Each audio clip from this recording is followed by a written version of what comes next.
Bienvenidos a Conciencia con Manu, un espacio donde ya sabéis tratamos la divulgación científica, la ciencia y todo lo que hay detrás y por delante de la enfermedad o de los procesos patológicos. Y hoy, como veníamos diciendo desde la semana pasada, estamos en un plato diferente, en el plato de Mijas 340 TV, para abordar una serie de rondas de entrevistas que comenzó la semana pasada, esta semana y algunas semanas más, ya os iremos informando. Y hoy abordamos un tema tremendamente importante y relevante, que es la enfermería oncológica. Cierto es que veremos todos sus entresijos de la mano de un experto que se llama Héctor Nafría, @oncoenfermero. Y antes de hacerle la presentación medianamente formal, me gustaría que él se presentara con lo mejor que sabe hacer, que es unir divulgación científica con humor y con ese toque tan humano y personal tan suyo. Héctor, cuando tú quieras. ¿Qué tal? ¿Cómo estáis? Pues, qué difícil lo de hacer humor en casos así, ¿no? Como la oncología. Yo siempre digo, bueno, pasa mucho que cuando dices que eres enfermero oncológico, la gente te mira con una cara de funeral horrible, ¿no? Como diciendo, madre mía, lo que tienes que pasar. Pero yo creo que es todo lo contrario, que vivimos cosas muy bonitas dentro de una planta de oncología o en el hospital, que también hay vida, que hay humor, que hay ciencia y que hay muchas muestras de cremas. Y estás siempre así de bien y así porque está el arroz posé, siempre lo decimos como de broma, ¿no? Tenemos siempre la piel muy bien las enfermeras y enfermeros oncológicos. Y yo creo que es que el humor al final yo creo que es una de las armas más potentes que tenemos para contar cosas muy serias y muy tremendas.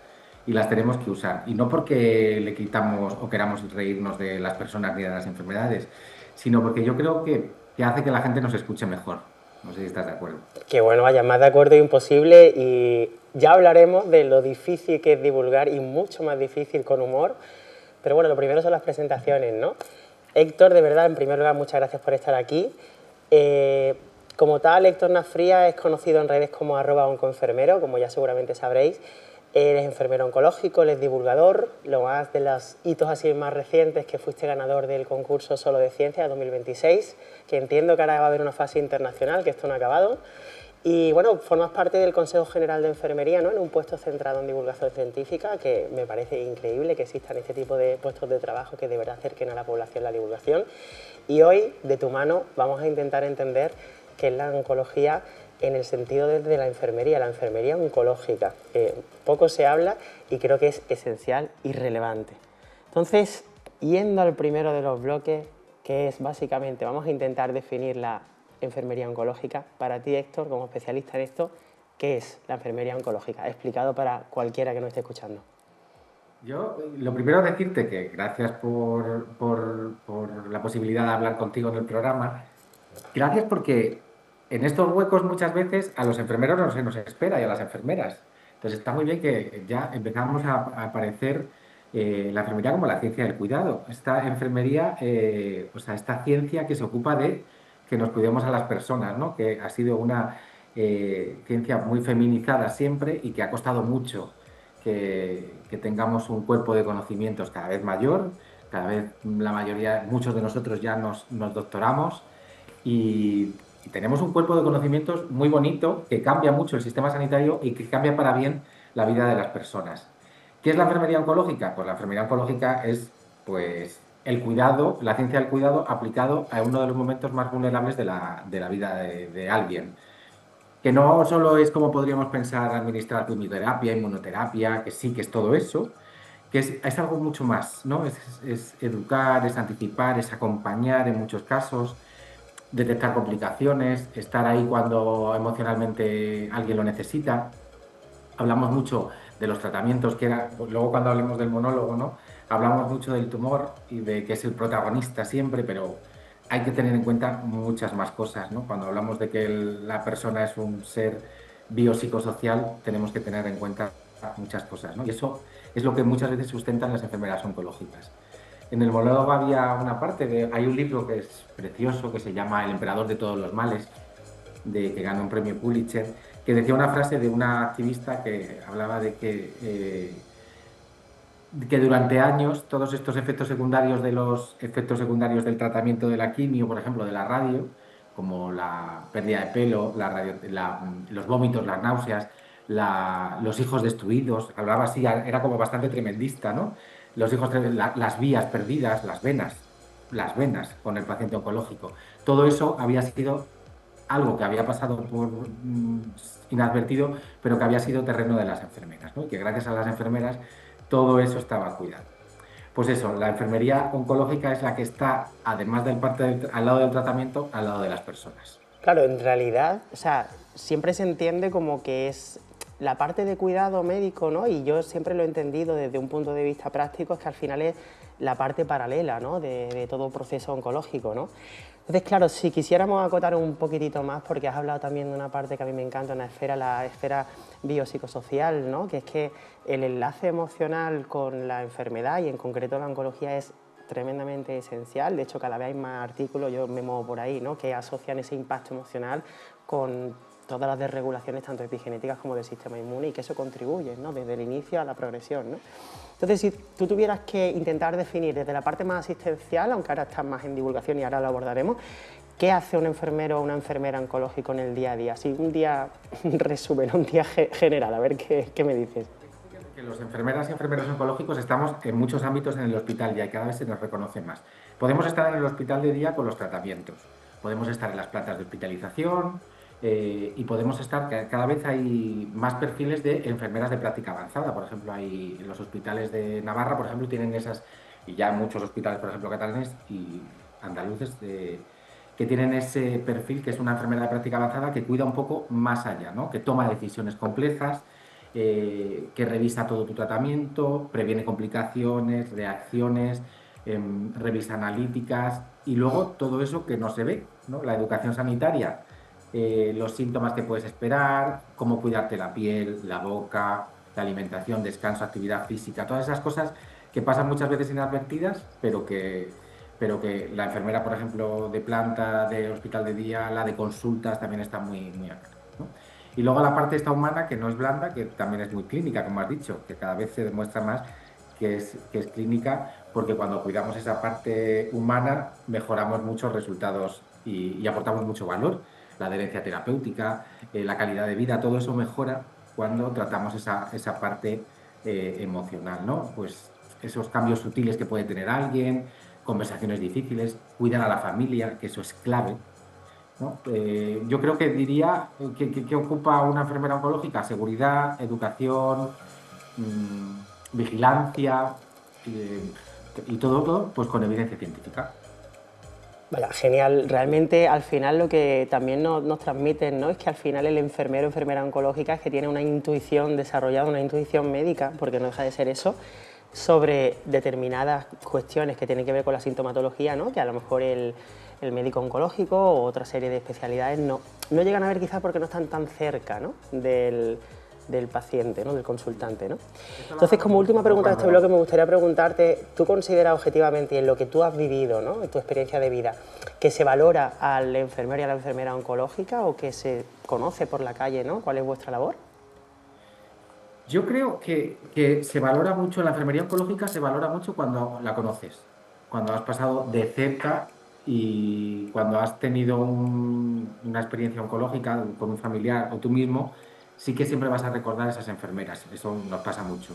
A mí me recuerda mucha gente o me escribe y cuando tú dices que eres enfermero oncológico, alguien te dice: "Jo, yo pasé un proceso y recuerdo mucho lo bien que me trataron las enfermeras", ¿no? Pero posiblemente socialmente todavía no sea muy reconocido, porque todavía tenemos esa mirada reduccionista sobre las enfermeras y enfermeros, ¿no? Sobre que somos ayudantes de médicos. Y cuando has dicho tu paralelo del médico, estamos muy unidos a los médicos, pero nuestro cuerpo de conocimientos no está tan unido muchas veces a los médicos como puede ser a la sociología, a la antropología. Nosotros antes nos doctorábamos siempre por la antropología. O sea, que cuidamos más desde esa base. Hay una compañera que siempre decía: nosotros nos ocupamos de dar esa pastilla al paciente o el tratamiento al paciente, pero no y de preocuparnos también porque ese tratamiento no se lo toma bien el paciente, ¿no? Tenemos que ampliar esta mirada porque a lo mejor no puede bajar a la calle por la pastilla, porque a lo mejor no, porque no come bien.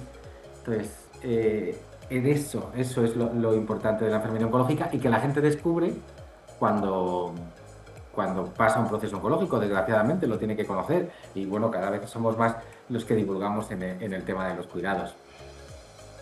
Divulgar, que no es poco, además justo tú te has hecho el enlace con el siguiente bloque, mejor, muchas gracias.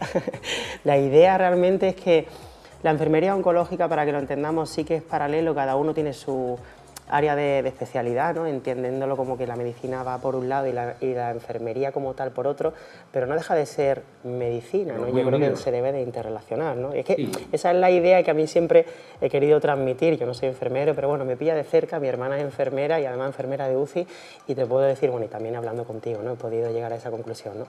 Entonces, al final, cuando pasamos al bloque de la educación científica, que ahora lo vamos a abordar, realmente es tener en cuenta no solo educar al paciente, sino estar en continua formación, entiendo que lo habrás sufrido también en ti mismo, como cuando ya te dedicas a la divulgación, que no todo el mundo se dedica a divulgación, ese paraguas de la divulgación es árido. No sé, ahora comentaremos y ahondaremos sobre el tema, pero sobre todo tú le has dado una vuelta que es muy importante, y es que lo has hecho desde el humor. Y es que, teniendo en cuenta el humor, pero no dejando de perder esa parte humana y cercana, yo creo que ahí es cuando se hace clic, ¿no? Se llega a ese paciente, ese consultante, y realmente pues te escucha, te atiende y empieza, como muchas veces ahora también abordaremos, a hacerse cargo de su proceso, ¿no?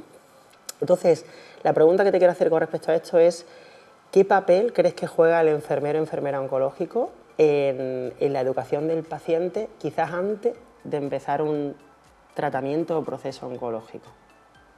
Pues, a ver, una de nuestras competencias mayores es la educación para la salud y la educación sanitaria, eso sobre todo, pero date cuenta que históricamente, o el cáncer, cuando hablamos del cáncer y la fama que trae, siempre es de una enfermedad difícil, una enfermedad que da mucho miedo, y cuando tú tienes un diagnóstico de cáncer, cuando tú empatizas con alguien que lo ha tenido o lo tiene, tienes que decir, madre mía, todo lo que tengo que aprender ahora, ¿no? Si ya muchas veces vas al médico o enfermera con una diarrea, perdón, o con un proceso menor y dices, ¿qué me han dicho? ¿No? Sales muchas veces de la consulta y dices, mi madre le pasa muchas veces, dice, yo no sé lo que me ha dicho, me tengo que tomar lo de la tensión, pero ya no me acuerdo, ¿no? Entonces, en este momento en el que tienes un proceso oncológico encima y te acaban de decir este diagnóstico, tienes que armar ahí, tienes que hacer un proceso para explicar qué puede pasar cuando empiezan, ¿no? Si esta era la pregunta, ¿qué me puede pasar? ¿Qué no me puede pasar? Hay gente que necesita saber una cosa, hay gente que necesita saber otra, tienes que saber los síntomas que puedes pasar. Yo creo que la clave es intentar que la gente no se alarme, pero que tampoco baje la guardia, ¿no? O sea, llegar a ese momento en que cuando la gente está informada de verdad, va a tomar mejores decisiones, ¿no? Y eso es cuando ya se traduce, cuando uno tiene mejor información, pues en mejores resultados en salud, ¿no? Y informar bien yo creo que también es una forma de respetarnos, ¿no? Cuando informamos a la gente, le enseñamos cómo es su cuerpo, esto es lo que te está pasando en tu cuerpo, tienes derecho a entenderlo y tienes derecho a que yo te lo cuente y a participar, además, en decisiones compartidas, ¿no? Cuando alguien empieza este proceso, entra la familia, tenemos que hacer partícipe de lo que va a pasar y de que tome decisiones ellos también en su salud y ellas. Claro, finalmente, al final, la información forma parte del proceso, que eso es lo que quiero yo también transmitir, y tú lo has explicado muy bien, ¿no? Y es parte del cuidado, ¿no? Entonces ahí eso me abre la siguiente pregunta, y es, tú, como esa intuición enfermera que tienes ya de natural, ¿no?, y experiencial, ¿tú qué dirías que cambia en el paciente cuando ves que se produce ese momento clic, ¿no? Ese momento de entiendo lo que tengo que hacer, entiendo ya la patología o la condición, y de alguna parte inicio voluntariamente o aceptando, ¿no?, esta condición? Fíjate que yo creo que saber no te quita el miedo, no te va a quitar nunca el miedo, porque el Claro. miedo es muy inherente, incluso a lo mejor hasta bueno en algunos casos, pero cuando este clic surge ya cuando alguien toma decisiones sobre su salud, que esto también hay que tener cuidado, ¿no? Porque muchas veces anulamos un poco cuando obligamos a la gente que tome la iniciativa, oye, pues esto, venga, ve para arriba, ¿no? Este lenguaje que hemos tenido con el cáncer, que también si quieres luego lo comentamos, ¿no? Muchas veces maligno, no, toma decisiones, te va a ir mejor. Bueno, también hay que validar que puedas tener miedo un día y que no te apetezca tomar decisiones, no pasa nada. Pero cuando la gente está más informada, La gente sabe dónde tiene que acudir, sabe dónde tiene que preguntar. eh, Evidentemente, las decisiones son mejores. La gente no toma decisiones por sí misma, sabe dónde acudir, ¿no? Que también podemos hablar de desinformación en el cáncer, que ocurre y mucho. Es uno de los pacientes que más desinformación tiene. Entonces, cuando tú ves que la gente toma decisiones sobre su salud y sabe más, es cuando mejores resultados en salud puede haber. Claro, y al final hay que tener en cuenta esa conexión entre la terminología también médica con lo que llega, ¿no? Claro, al final los conceptos que más se Traductores. repiten en oncología, bueno, tú lo sabrás y yo también, ¿no? Nosotros nos movemos ahí porque somos especialistas, pero que si quimioterapia, radioterapia, y ahí ya empezamos, recidiva, recaída, inmunoterapia, Remisión. ahí va, ¿no? Inmunoterapia, sí. Esto pasa mucho en las plantas de hospitalización. Os sorprendería cuando pasas por la tarde y te está esperando el paciente y te dice, ay, por favor, ¿me puedes explicar qué me han dicho por la mañana que no me he enterado de nada? Porque normalmente el médico o la médico siempre da como, impone mucho al paciente, ¿no? Entonces, como has dicho antes, las enfermeras estamos muy cerca de los pacientes, están esperando que llegues para que les traduzcas. Y es verdad, como te he dicho antes, que las palabras son importantes. Y palabras como quimio, inmuno, metástasis tienen un significado muy potente y que las soltamos muchas veces delante de la gente y que tenemos que explicar un poco mejor posiblemente. Ya más que nada por la historia que traen, ¿no? Claro, el bagaje y todo, bueno, y todo el peso, porque al final son, y esto es así, yo que me dedico también a la parte de neurociencia, si te crean una creencia de yo no voy a poder con esto, o esto me han dicho que es imposible, eso al final biopsicosocialmente, ¿no? Claro, Anímicamente tira para abajo, ¿no? claro. Entonces, claro, ¿Cuántas ahí veces puedes oír lo de la metástasis? ¿No? Ya me han dicho que tengo metástasis, ya, y esto lo oyes mucho en hospitalización, en las consultas. Si ya tengo una metástasis, yo creo que ya no tengo nada que hacer, ¿no? Pues hay que explicar que las metástasis pues no es el mejor escenario, pero que se cronifican y que puedes vivir muchísimos más años, ¿no? totalmente, la cronificación, ¿no? Claro, y en esa explicación es lo que ahora vamos a ir a esa otra arista, ¿no? De la educación científica, que es la divulgación, ¿no? Yo sé, vaya, yo que soy divulgador como tú, entiendo lo difícil, ¿no? Que es bajar un poco el lenguaje técnico para que llegue y de alguna parte ahí sin perder rigor, haciéndote Mm. entender y ayudando, ¿no? Porque al final nuestra labor es muy, entiendo, vocacional, al menos yo creo que así que en tu caso, ¿no? Entonces, claro, primero te doy la enhorabuena por ese premio que ganaste, ¿no? En Solo de Ciencia de 2026, que todavía no acaba el proceso, o sea que en la parte Mm. internacional, ahí te deseo suerte. Yo te diría, tras ver tu monólogo, y le animo a la audiencia a que lo vea porque merece muchísimo la pena, porque enlazas algo que considero muy difícil, que es humanidad con ligero toque de humor. O sea, no se trata de que nos vamos a reír a lo bestia, o sea, tú tienes habilidades para el humor, está claro, pero que vas a llegar y vas a tocar, ¿no? Entonces, la pregunta para mí sería, en tu monólogo, ¿por qué elegiste ese tema en concreto, ¿no? Y cómo lo construiste? Pues construir un monólogo es complicado, ¿eh? Hablas 3 minutos y sabes el trabajo que tiene por detrás esos 3 minutos. Tiene mucho, mucho trabajo. ¿Cómo construir? Nació de mi experiencia. Nació de mi experiencia de trabajar casi 20 años en una planta oncológica. Y, y yo quería dar ese hueco al paciente oncológico y a las enfermeras oncológicas. O sea, yo no participé como Héctor Nafría, sino yo creo que como enfermero, primero, porque fui el primer enfermero que fue al concurso, que ahí ya era colocar a la enfermería diciendo, oye, somos un cuerpo científico de una disciplina científica con nuestro campo, con el cuidado, y sobre todo hablar, que yo hablaba mucho también, de cómo se sienten las y los pacientes con su enfermedad, que muchas veces yo quería reivindicar que hay que escuchar a las personas. ¿Eh? No voy a decir paciente, voy a decir persona. Que cuando estás pasando un proceso oncológico, muchas veces te dicen, tienes que hacer esto, esto, esto, esto, esto, pero que no te escuchan. Y que es necesario que además de toda la ciencia que yo contaba, como yo contaba los gorros de frío para la pérdida de pelo, o contaba más cosas, pero que lo que quería que quedara claro es que los pacientes tenían que preguntarles qué necesitaban, era una cosa clave y muy necesaria, ¿no? La salud autopercibida, no sé si te acuerdas del monólogo que hablaba de ese indicador tan potente que se usa mucho en políticas públicas, que es preguntar ni más ni menos a las personas cómo se sienten, si bien, mal o regular.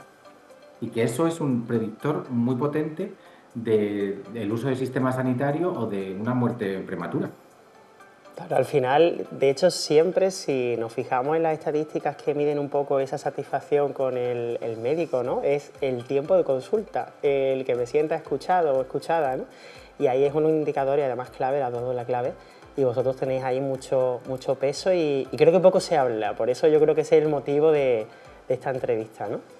Una de las personas, mira, te voy a hacer una de las personas que estuvo en la final, una persona importante, me escribió a los 2 o 3 días y me dijo que le había gustado mucho y que había recordado justo que las personas que le habían preguntado en el hospital cuando ha tenido un problema qué tal estaban, ¿no? O sea, cuando se habían parado y le habían mirado a los ojos, era las personas, el profesional de enfermería. O sea, enfermeras, te caes, ¿no? O sea, que realmente, pero no porque los otros profesionales sanitarios no lo hagan por desdén, sino porque muchas veces el tiempo les come, que es lo que has dicho. O sea, muchas veces todos sabemos cómo funciona la atención primaria, los compañeros médicos muchas veces tienen citas de 5 minutos para verte y muchas veces no da tiempo a preguntar cómo estás, ¿no? Y yo creo que esto es que es tan clave. Totalmente. De hecho, enlazando de nuevo con el humor, ¿no? Hacer humor en sanidad no solo es tremendamente complejo, pero yo siempre digo que es necesario porque al final ayuda a sostener emocionalmente una realidad, ¿no? que es difícil, siempre, da igual la patología, oncología es verdad que es de las que mayor impacto emocional da, ¿no? Entonces te quiero plantear, el humor, digamos, llegó a tu vida, digamos, a tu estrategia comunicativa así por azar, ¿o fue un mecanismo de supervivencia un poco para sobrellevar esos días de la parte asistencial? ¿Cómo crees que te llegó? Pues yo creo que ha sido un poco 50-50, un poco 50-50. Yo siempre he sido alguien que ha tenido humor, o creo que lo tengo, y es verdad que yo hice un máster de divulgación de la Universidad Autónoma de Madrid y nos decían que si queréis comunicar tenéis que encontrar vuestro hueco y que a cada uno le vale una cosa. Y yo creo que me salió de forma natural.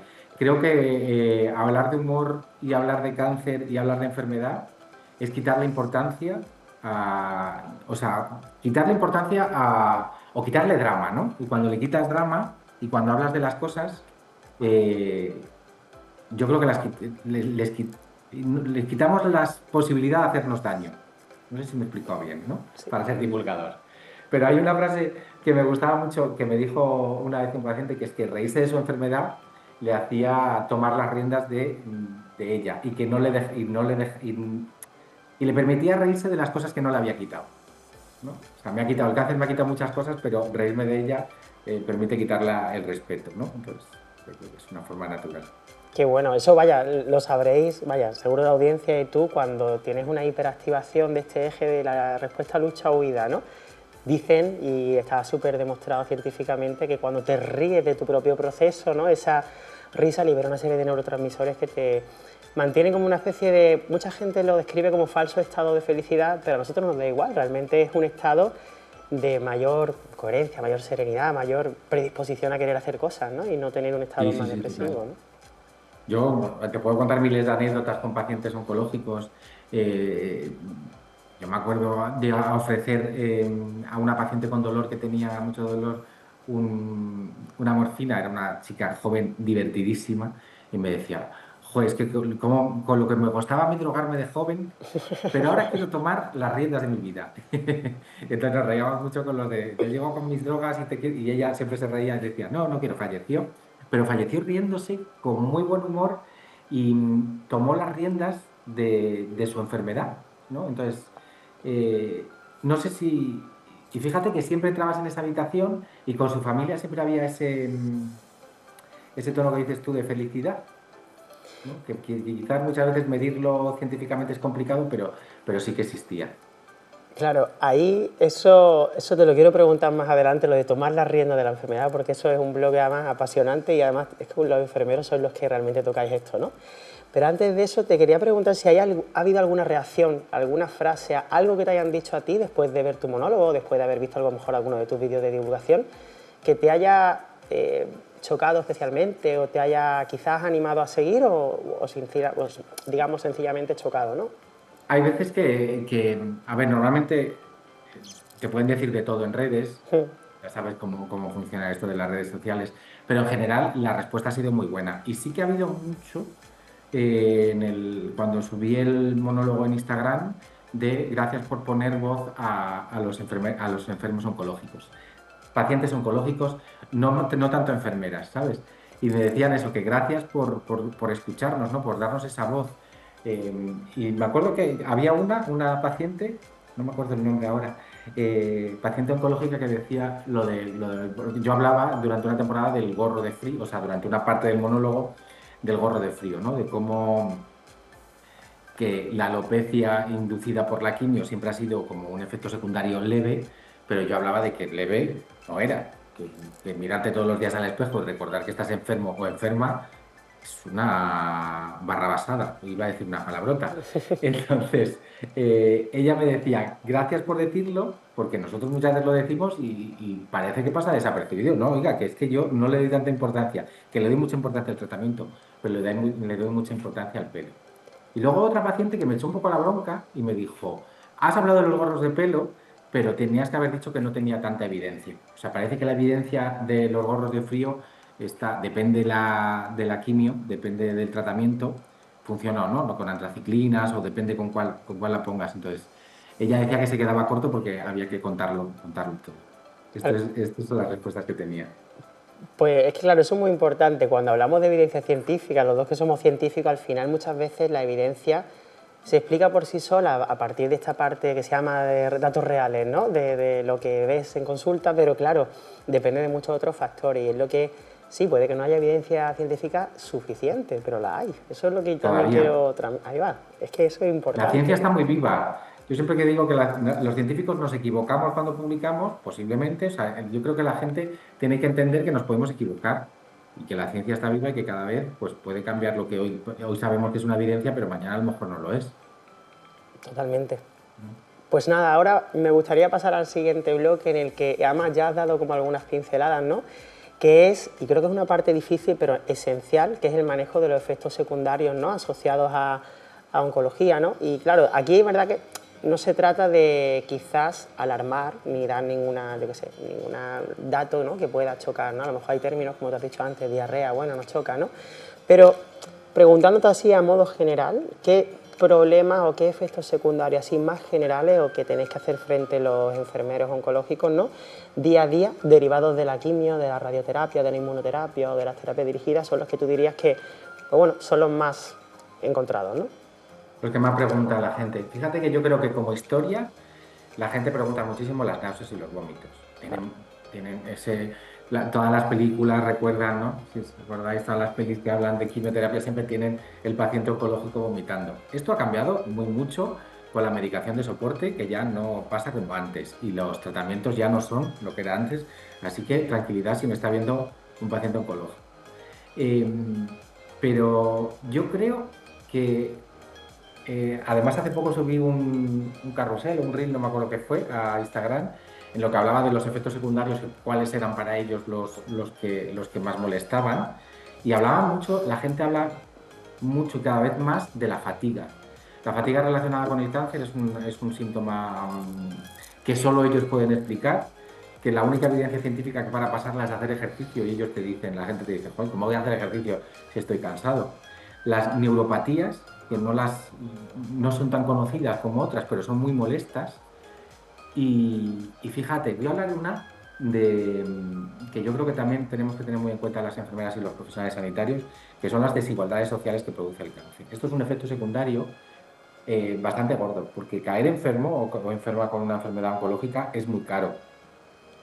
Y yo creo que de esto poco se habla y que el sistema es verdad que nos protege, pero no nos protege, o sea, el sistema sanitario es público, pero de esto hablaba mucho, muy mucho el otro día con una persona que había pasado un cáncer y decía, claro, es que tú me estás diciendo, venga, haz deporte, preparador físico, sigue una buena dieta, porque esto te va a proteger para tener otro, otro cáncer o que haya una recaída, pero come esta comida que es carísima y con este nutricionista. Y ahora el fisio. Y ahora también estas cremas que son muy caras, ¿no? Entonces, yo creo que los efectos secundarios son gordos y además los efectos secundarios, estos que no son físicos, que son sociales. Tenemos que tenerlos muy en cuenta. Entonces, yo creo que debemos de abogar por ayudar mucho a las personas a pasar estos efectos. De hecho, me parece muy importante porque el otro día además vi el testimonio de una paciente en otro podcast, ¿no?, que comentaba precisamente que, claro, al tener una condición ya en estadio avanzado, una metástasis, ¿no?, estaba a nivel legal, claro, no podía trabajar y estaba como una incapacidad total. Claro, la incapacidad total en España, bueno, sí, tenemos esos derechos sociales y damos gracias, ¿no? Pero eso no le impedía tener otra actividad, digamos, laboral, que al final le acotaba económicamente lo que tú dices, ¿no?, para poder llegar a acceder a cualquier tipo de tratamiento. O sea, al final no tiene, una parte no Fíjate, tiene sentido, ¿no? en los comentarios de Instagram me quedé, vamos, yo no conocía tanta realidad, o sea, yo conocía la realidad que le puedo decir a alguien, cómprate esta crema y esta crema a lo mejor el bote son 15 euros, que es una crema buenísima para después de la radioterapia. Ahí tienes que tener en cuenta, tienes que valorar mucho y tienes que hacer una valoración antes de las personas y del paciente, a ver cómo puedes ayudar. Es verdad que no sé si me he quedado congelado, No, no, te vemos, te vemos. marcas normalmente te ayudan, ¿eh? O sea, que tú puedes pedir ayuda a las marcas y te ayudan. Pero en el ámbito laboral, ¿no? Cuando uno es autónomo, cuando lo que has dicho, o sea, si pierdes la capacidad de trabajar, ¿no? Ella me decía, esta paciente me decía, no, es que yo tenía que ir todos los días en coche a trabajar y tenía que pagar el parking, tenía que comer fuera, tenía que ponerme tratamientos y tenía alguien que dejar de trabajar por mi culpa. Entonces, ya ahora entra la culpa, ¿no? Mi familia tiene que cuidarme, ¿no? Entonces, todo eso cada vez lo deberíamos de tener más en cuenta. Totalmente. De hecho, yo creo, de alguna parte siempre se oye que van a haber reformas de ley con respecto a esta parte biopsicosocial del cáncer o de otras patologías, ¿no? Veremos, ¿no? Se Ojalá. publicó la del derecho oncológico, el olvido, Eso. al derecho al olvido oncológico, que hasta hace poco una persona que había tenido un cáncer de pequeño, prácticamente no podía pedir una hipoteca. Ya con no sé cuántos son los años que tú ya tienes que desaparecer como paciente oncológico. Totalmente. O sea, lo que establece la mayor parte de la guía son 10 años, ¿no?, libre 10. de enfermedad, pero en esa ley en concreto la verdad que lo desconozco, pero bueno, es genial, o sea, que se Yo pueda. tampoco, no me la sé no la quiero, bueno, no me quiero decirte los años, pero no sé cuántos son. Sí, sí. Genial. Bueno, a mí hay uno de los efectos secundarios, bueno, hay dos. Me gustaría hablarte de, bueno, puede ser derivado de los efectos de la radioterapia, ¿no?, o derivado de a lo mejor tipos de cánceres como el de cabeza y cuello, ¿no?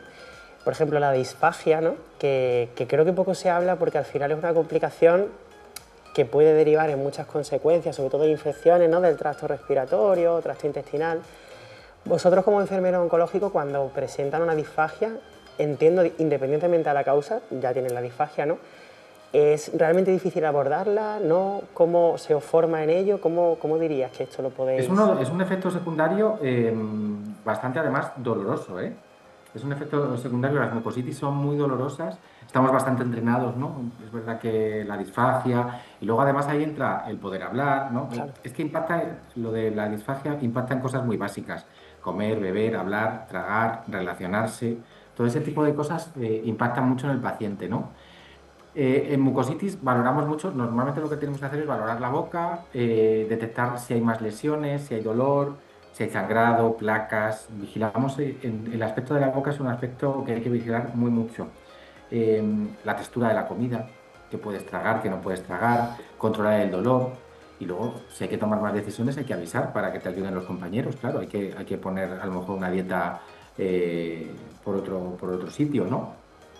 En la disfagia yo creo que lo importante es no improvisar, tiene que estar todo como muy protocolizado, ¿no? No todo se resuelve como come purés, no, hay que tener mucho cuidado, hay que hacer una buena valoración al paciente y luego, además de esto, tienes, con los pacientes oncológicos pasa mucho que hay un rechazo alimentario, ¿no? La gente, esto es como una batalla familiar, ¿no? Tienes que comer, a la familia le preocupa mucho que no coma.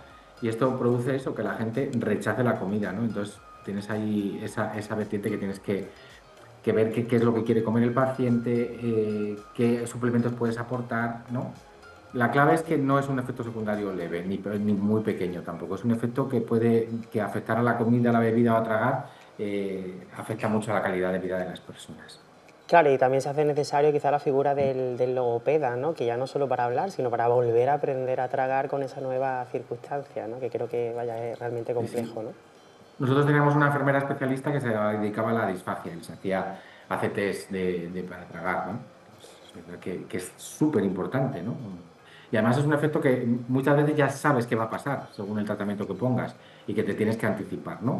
O sea, el problema y la otra cosa histórica con el cáncer que es la comida. El problema, hay muchos efectos que además producen que la comida no te sepa igual, que te sepa el agua metal, los olores, si los recuerdas con la quimioterapia. Entonces, bueno, al final hay que valorar muy, muy bien al paciente y qué es lo que quiere comer y qué suplementos tiene que tomarse.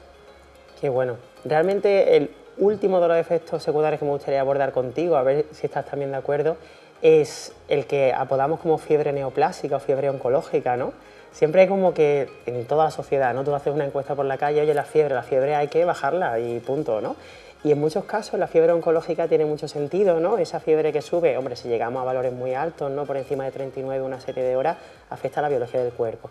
Pero es esencial mantenerla quizás en un momento dado, por mucho malestar que pueda otorgar, porque nos espabila el sistema inmune, ¿no? Esa, digamos, esa inmunodetección del cáncer y inmunoeliminación, ¿no? Claro. Entonces, ¿cómo se maneja la fiebre oncológica en planta, entiendo, o en el La fiebre hospital? oncológica, además, es que date cuenta que la fiebre oncológica puede avisarte de una neutropenia, que es Claro, un efecto secundario que hay que tratar, ¿no? Además, en los informes de alta siempre aparece, si más de 38,5, acudir al hospital. Bueno, es verdad que, como dices tú, que puede avisarnos de muchas cosas. Lo que yo creo que lo conveniente es no alarmar. Y esto, fíjate que hay una cosa que me dijo un profesor de divulgación que me dijo. Cuando habléis de salud, no alarméis a la población, porque, claro. porque muchas veces. Entonces, yo no sé, en algún momento dije, si tienes fiebre, puede ser algo urgente y puede correr en peligro tu vida, o algo así dije. Y me escribieron 2 o 3 personas, tengo fiebre, me voy a morir. O Claro. sea, quiero decir, fíjate cómo podemos llegar y qué importante es cómo podemos divulgar, ¿no? Y esto es una cosa que tengo yo clavadita aquí, de qué no repetir, ¿no? La fiebre puede ser un efecto secundario, eh, como has dicho, que el cuerpo puede avisarte de ciertas cosas, pero que puede haber una neutropenia febril también.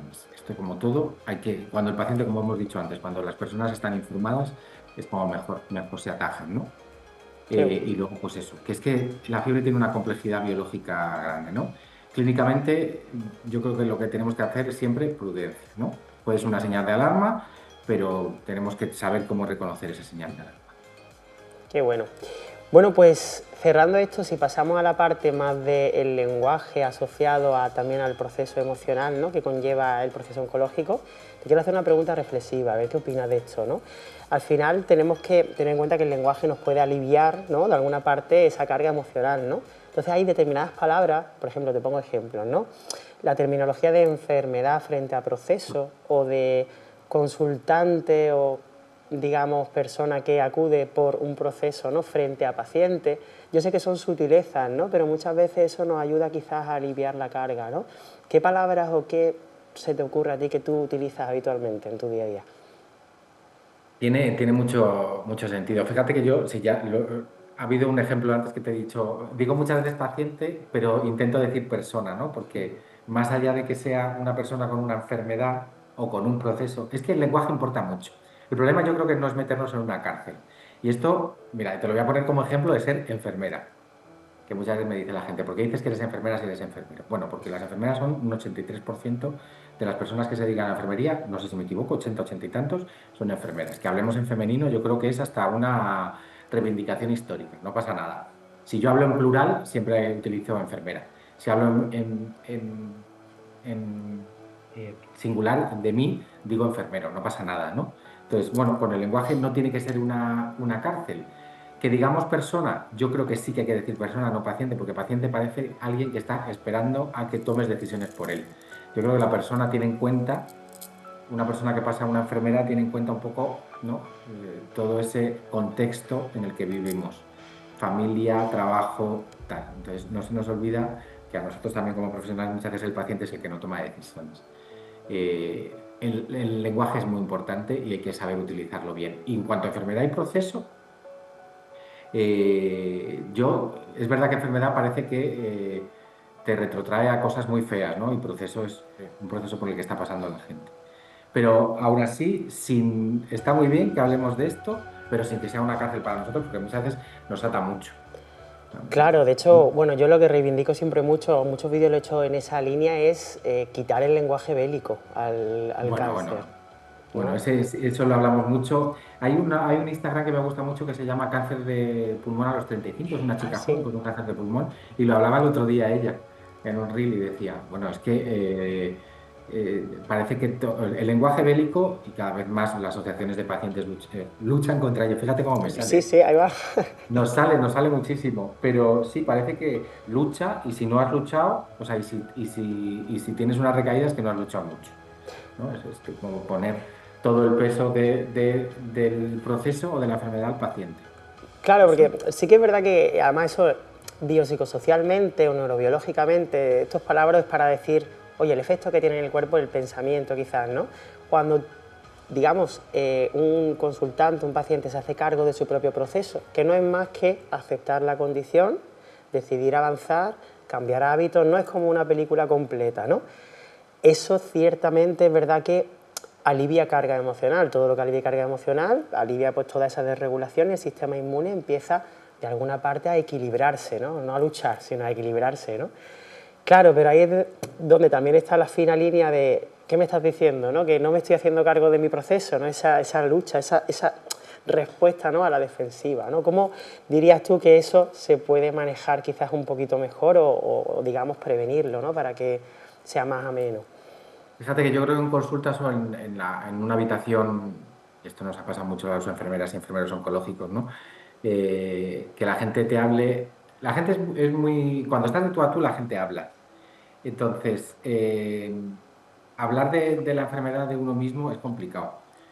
Y hablar con tu familia posiblemente más. Y por eso muchas veces se abren mucho con las enfermeras a hablar de su problema. Yo no sé si hablo mucho del ejemplo de una paciente que nos decía que se acordaba en la noche cuando estaba sola, que podía hablar con alguien cuando pasaba la enfermera, ¿no? Y decía, joder, ¿me recordáis que no estoy sola porque aparecéis y puedo hablar con vosotros, ¿no? De esto que tengo en la cabeza durante todo el día y que vosotros por fin llego y se lo puedo decir a alguien. Yo creo que las enfermeras no somos psicólogas ni psicólogos, ellos tienen que acompañar aquí, pero lo que podemos hacer es validar lo que nos dicen los pacientes y no juzgar, que es una cosa que hemos hecho muy bien las enfermeras y enfermeros siempre. No juzgar los sentimientos de cada uno, y que hay que decir a la gente que tome decisiones o que tome las riendas de su enfermedad sin obligar a nadie que no haga lo que a nadie le apetece. Te sorprendería muchas veces en cuidados paliativos lo que quiere hacer la gente, ¿no?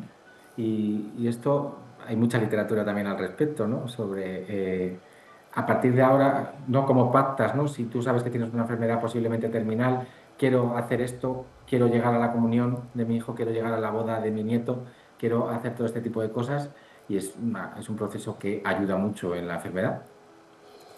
Qué bueno. De hecho, vale, no me gustaría cerrar este bloque, es verdad que tenemos el tiempo que tenemos, pero es esencial este acompañamiento y este entendimiento detrás de lo que hay detrás de aquí, ¿no? Sí que te diría, te quiero hacer como una última pregunta antes del cierre, ¿no? Y es, ¿qué le dirías a un enfermero o enfermera, no creo que enfermera joven, que empieza por lo que sea en esa especialidad de oncología y tiene miedo de no poder sostenerlo, miedo de no poder enfrentarse al miedo de su propio paciente, ¿no? ¿Qué le dirías? Mira, yo fui supervisor de una planta de oncología, y la gente normalmente, y esto también lo hablaban en el monólogo, cuando uno es joven y termina la carrera, quiere hacer cosas pues, como subirse a ambulancias y subirse a un helicóptero y salvar muchas vidas. Pero que cuando llegas al corazón de una planta oncológica es el corazón de la enfermería, ¿no? Es el corazón del cuidado, ¿no? Estar al lado de las personas vulnerables en en el momento en que más lo necesitan y más puedes ayudar. ¿Qué le diría a una persona que empieza en paliativos o en oncología? Que recuerde que tiene que cuidarse, que todo lo demás lo va a aprender. Todo se aprende, pero que tienes que cuidarte tú. O sea, que hablamos mucho del autocuidado, tal, pero que hay que cuidar al que cuida. O sea, los sistemas sanitarios tienen que acordarse de las personas que están cuidando, tanto médicos, enfermeras, TKs, celadores, ¿no? Hay que darles tiempo, hemos hablado antes de las consultas sin tiempo, hay que darles tiempo, hay que darles recursos, hay que darles buenos contratos y hay que darles buenas condiciones. Y todo eso, más tu autocuidado, hacen que cuides mejor a las personas. Qué bueno esto, pues Me he ido a ojalá decírselo al niño, pero me he ido un poco reivindicativo, pero ya justo me ha pillado.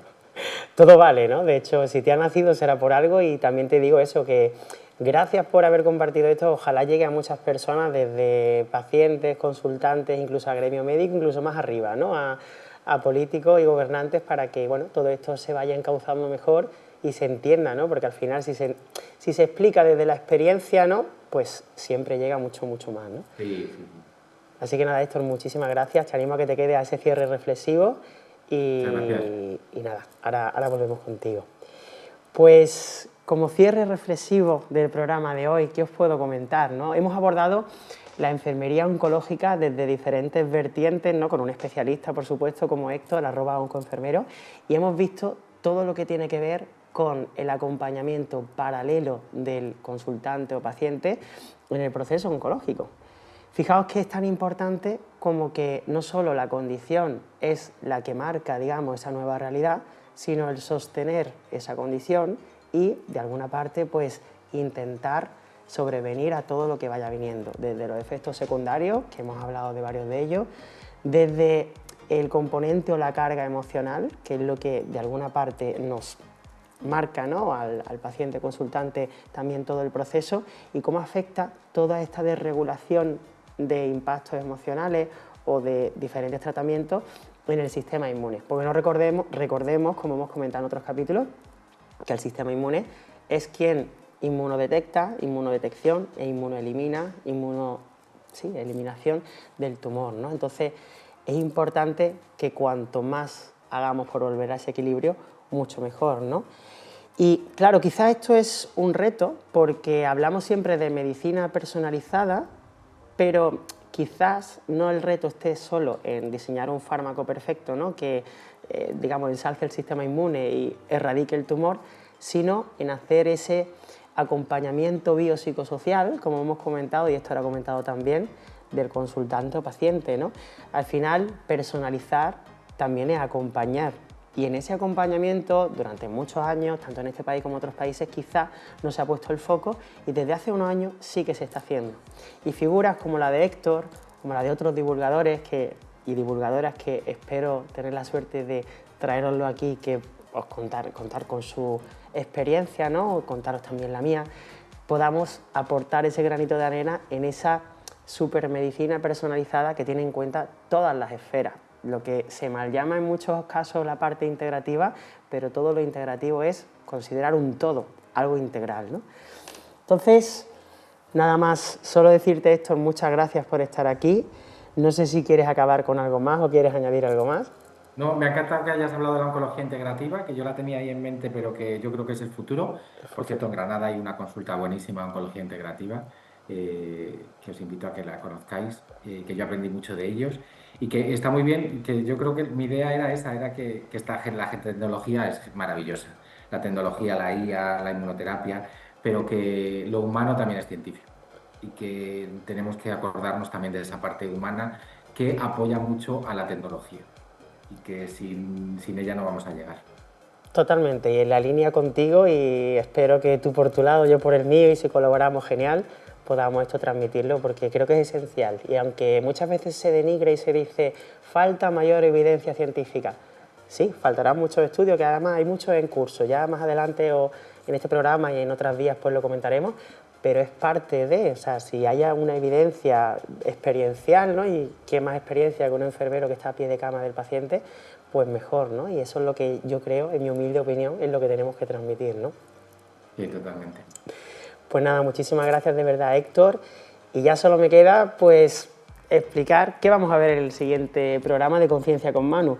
Ya llegamos al episodio número 7 y vamos a contar con la presencia de un investigador al cual yo admiro muchísimo, que es el doctor Alfredo Corel, seguramente os sonará, y él es catedrático de Inmunología de la Universidad de Sevilla y de alguna parte él uno de los libros de divulgación que es más importantes que él ha publicado además, muy recientemente, en 2025, se llama Inmunidad en Forma, conoce y entrena tus defensas, de la editorial Planeta. Hablaremos de ese libro, hablaremos de consejos sobre todo para llegar a tener ese mejor estado inmune desde la nutrición, desde el metabolismo, desde otra serie de puntos de vista.